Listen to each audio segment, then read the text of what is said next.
Welcome everyone. Today our story is not about fairy tales or anything, it's about your life.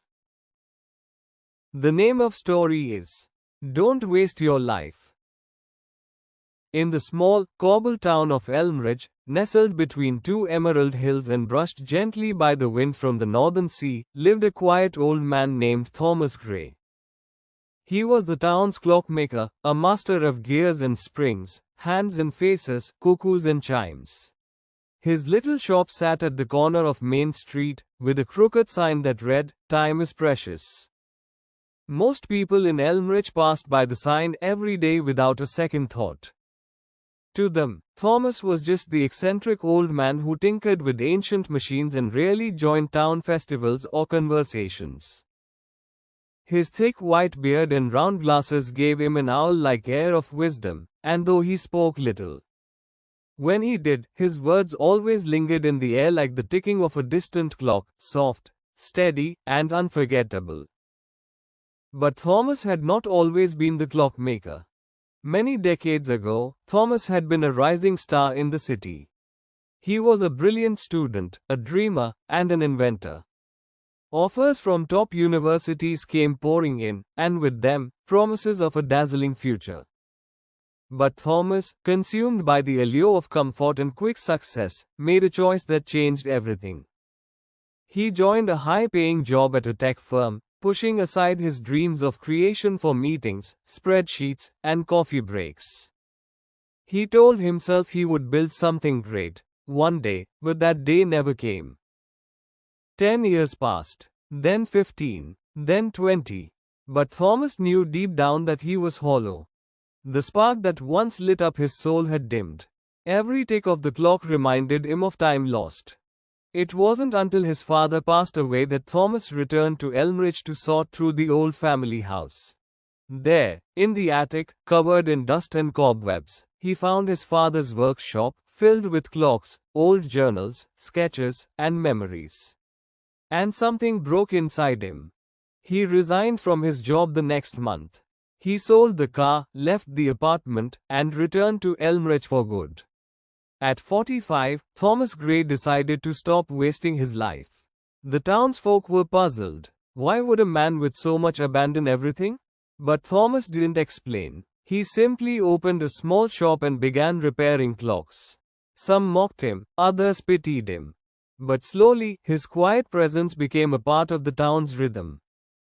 He worked with devotion. Every tick he restored, every pendulum he balanced, every timepiece he brought back to life reminded him of his own second chance.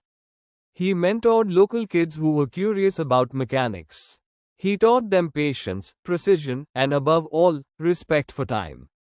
One of those kids was Leo Turner. Leo was 16, reckless and angry. His father had died in an accident, and his mother worked 2 jobs. Leo had no direction. He skipped school, roamed the streets, and laughed at anyone who spoke of dreams. One afternoon, he threw a rock through the clockmaker's window on a dare. Instead of calling the police, Thomas quietly fixed the glass and left a note. "One day, you'll wish you could fix what you've broken. Come see me when you're ready." Leo was furious. Who did this old man think he was? But a week later, curiosity dragged him to the shop. Thomas was working on a grandfather clock. "What do you want?" the old man asked without looking up.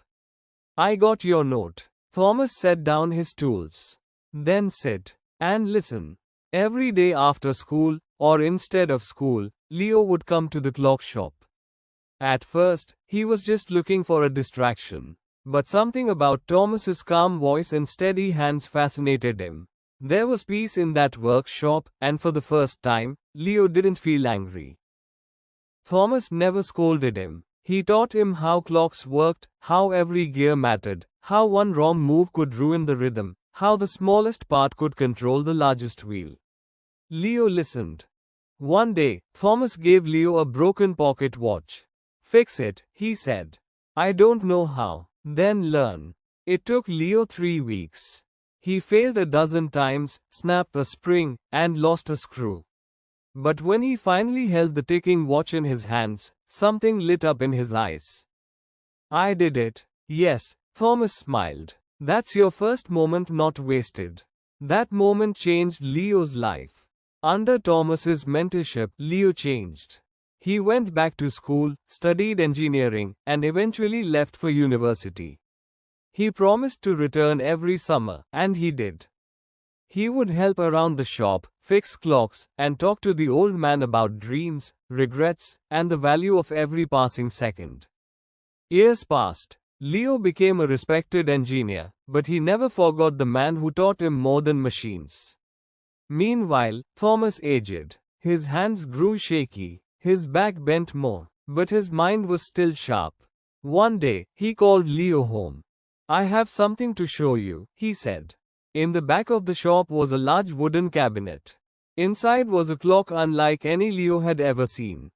It had no numbers, no traditional hands. Just a slow-moving golden spiral, with gems marking intervals. "This is my legacy," Thomas whispered.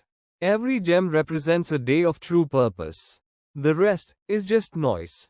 Leo was stunned. "How long have you been working on this?" "Since the day I left the city," Thomas replied. "Every time I did something meaningful, taught a student, fixed a forgotten heirloom, helped someone, it added a gem. Took me 25 years to get 1200 gems." Leo did the math. "That's a little over 3 years." Thomas nodded. "Most of my life was wasted.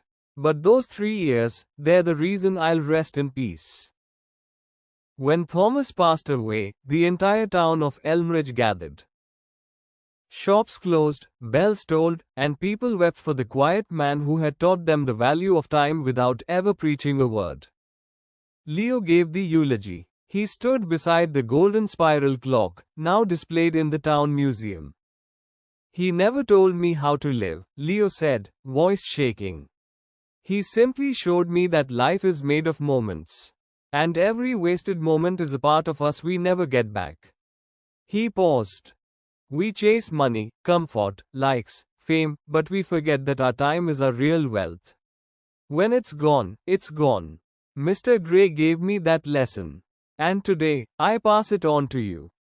He then read the inscription carved into the spiral clock: "Don't waste your life. Fix what's broken. Make every moment count."